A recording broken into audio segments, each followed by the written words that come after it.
Lendzawo yekukibika lesezingeni isheya ngqongqa yaba ngumlotha. Kumatima kulinganisa indlela lekumosheke ngayo kulendzawo yekukibika njengoba tintfo letinyenti timosheke kangangoba angeke tisalunga.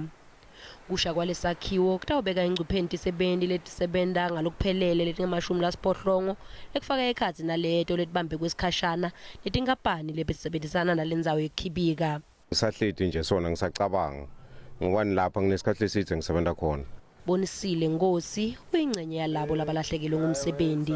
Asikhoni ngisho nekwentani asithembi nekuthemba ukuthi kambe kungaba ngiyo yini lendzawo lesafikela kuyo uma siyibona tukwetithombe ngalendlela yendeke ngakhona.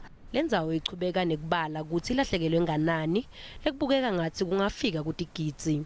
The contents were either burnt in the fire or have essentially been looted by the perpetrators of the arson at the time.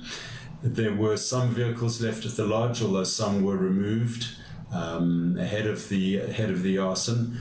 Those that remain will obviously also have to be assessed for damage and see to what extent they can be salvaged.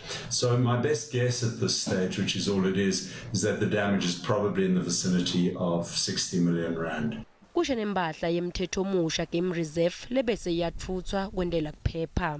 Umonakalo lo dalekile lapha ke esiciwini sethu lokufaka ekhatsi kukhishwa kwadalata noma ifenisi kuphinze kubulawe letakhiwo lapha eMakedeni omabili naletindlu lesengitibalile nemahhovisi.